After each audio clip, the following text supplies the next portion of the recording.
Hi, everyone. Welcome back to MD-Sim 360. This is the Molecular Dynamics Masterclass. In this video, we are diving into the ionization step. Let me tell you a bit about the series. What we have done at MD-Sim 360 is that we have divided the molecular dynamics simulation into several steps. In this series, we are creating a video about each step.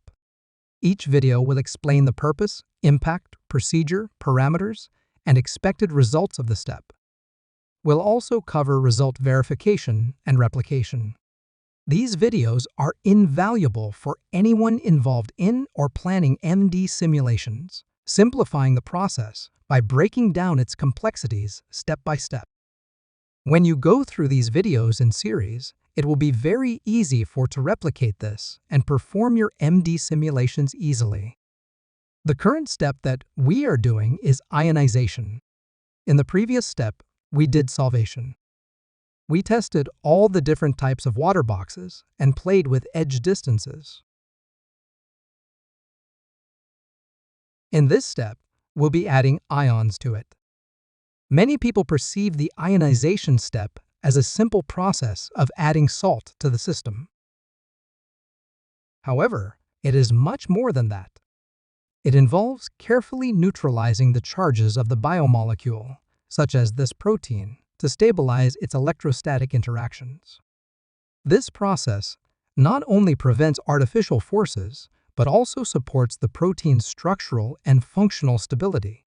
It creates a balanced environment where the biomolecule behaves naturally, allowing for accurate and meaningful simulation results. To understand this in detail, we will first review the parameters involved in this step and then explore how ionization contributes to system stabilization. The protein under study is the central element, and the surrounding environment is carefully designed using specific salts.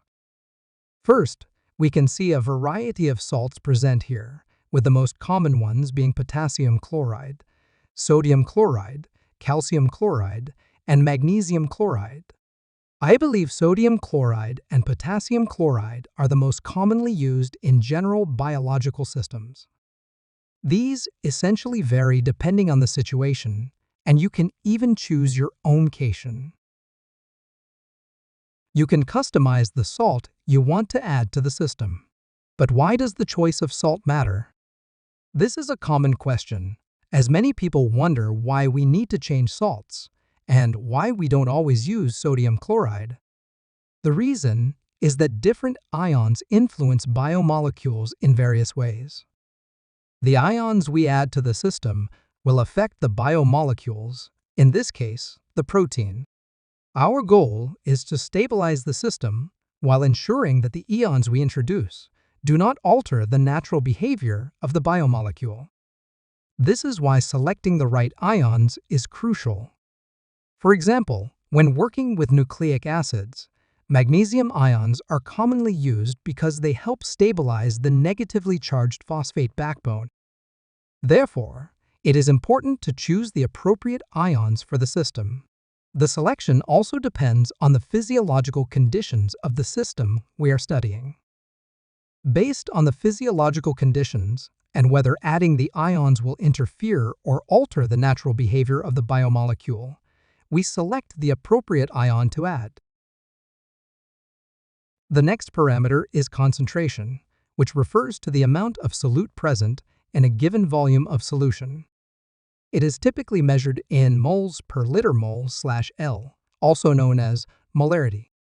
For instance, if the current concentration is 0.15 mole/Li, it means that for every liter of solution, there are 0.15 moles of solute dissolved in it.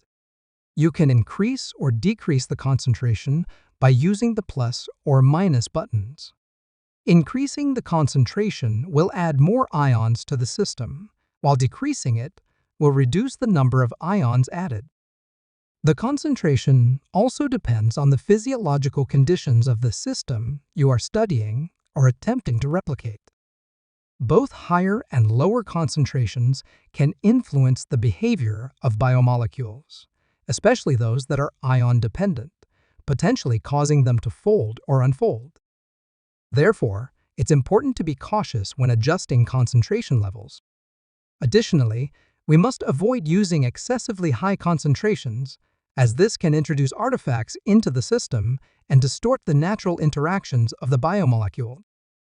Finally, one of the most important parameters is neutralization. We will discuss why this is crucial from a systems perspective. Since we are using GROMACS, it provides a convenient way to neutralize our system. GROMACS is used throughout this process, even for the production run, and it serves as the backend for every step. It is an excellent library, which is why we rely on it. Specifically, GROMACS allows us to automatically neutralize the system's net charge. Now, let's discuss why neutralization is essential.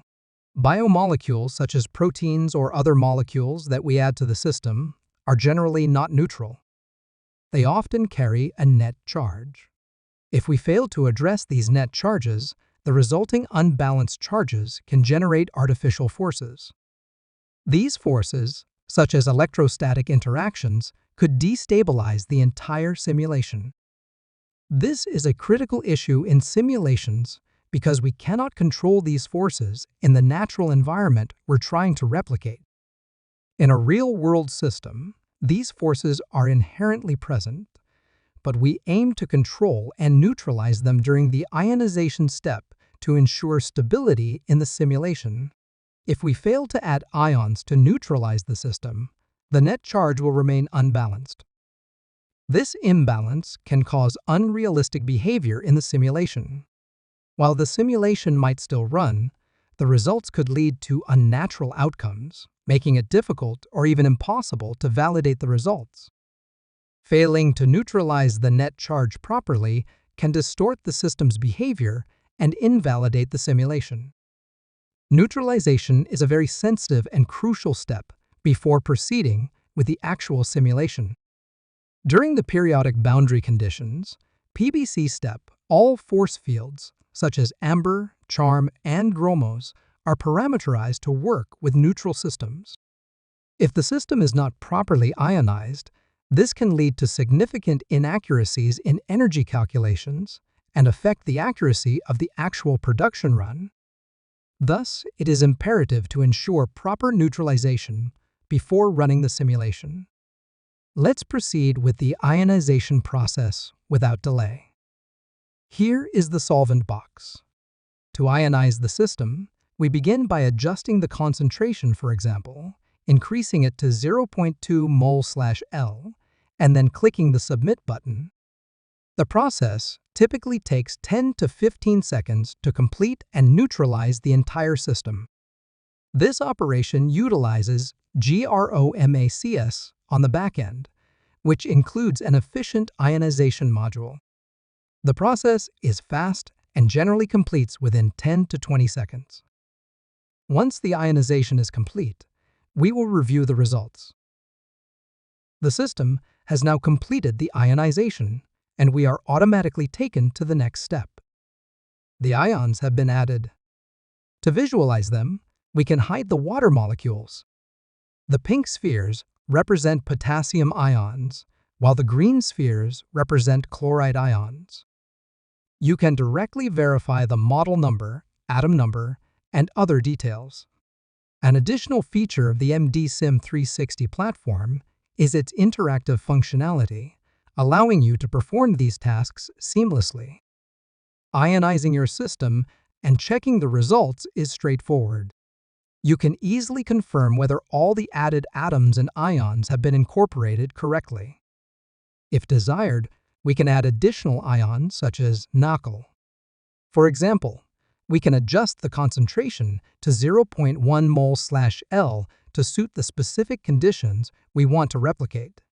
This adjustment allows us to fine-tune the system based on the specific physiological conditions we aim to replicate. Depending on the requirements, we may choose to add both types of ions to accurately mimic the environment we are simulating.